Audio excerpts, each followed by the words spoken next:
So Morbius is finally coming out after I've lost count how many delays, and it's not really worth the wait. I'm going to preface this review by saying I don't think Morbius is entirely unwatchable. The early reviews and rumors have been really negative to the point that might make you think it's one of the worst things ever made. It's not, it's just a painfully average early 2000s level comic book movie, and I actually think there are going to be people who have fun with this. That being said, this movie is a hot mess, which is unfortunate because this movie had a lot of potential from the perspective of the story and the characters. The cast is obviously great. Let me explain what's going on. So Jared Leto plays Dr. Michael Morbius, a brilliant scientist with a rare genetic blood disease that he has been on a mission to cure his whole life. He arrives at a solution with the help of some vampire bats, but there is a major side effect. This cure essentially turns him into a vampire. A bonus if you ask me, but I guess certain aspects of this condition are frowned upon. The movie is yet another origin story, which is something that can be done well, especially when dealing with darker themes, and Morbius does have potential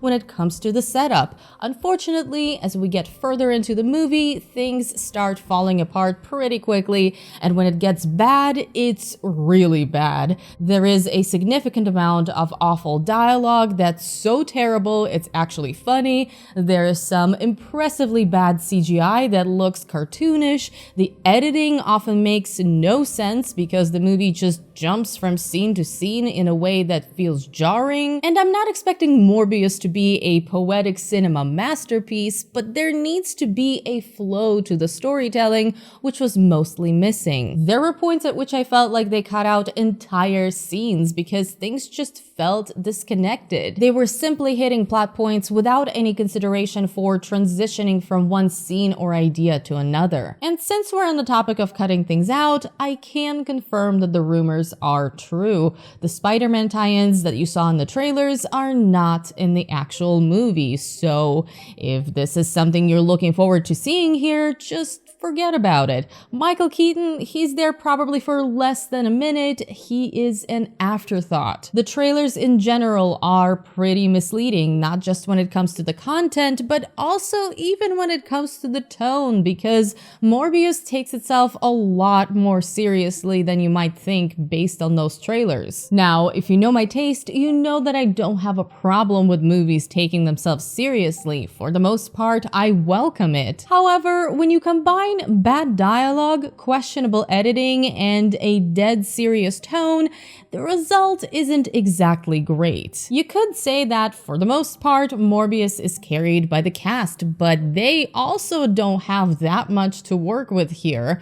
Jared Leto as Michael Morbius definitely works. I actually liked him in the role.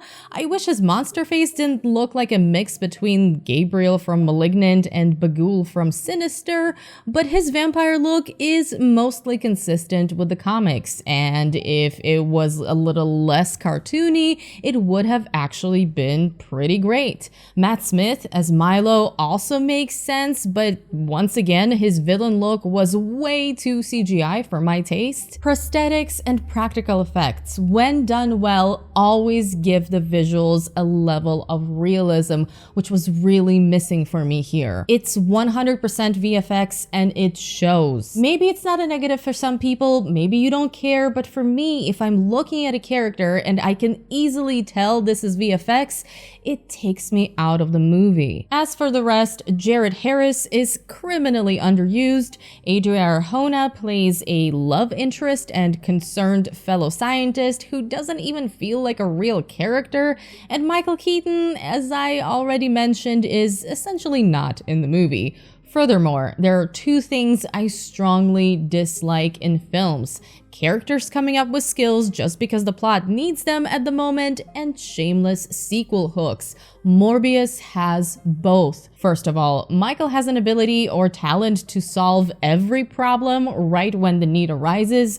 They're fun skills. He actually has some really cool abilities, but they just happen and there is never any concern about whether or not he's going to be able to deal with his problems. There is zero tension. When it comes comes to sequel hooks, it's not just the story and the ending itself, it's also the not one, but two mid-credits scenes. Yes, two. You probably already know what's in them though, because the director spoiled them last week for some reason. I am sad that I didn't love Morbius, that it wasn't a better movie. I'm someone who loves good vampire stories, and I'm a big fan of anti-heroes. I don't get excited about comic book movies that often anymore, but these two elements really had me looking forward to Morbius, and it just did not deliver.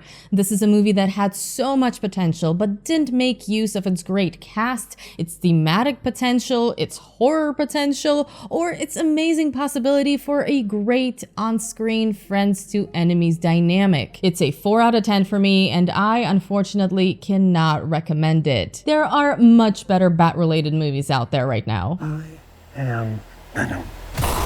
I'm just kidding. It's Dr. Michael Morbius at your service. I'm vengeance.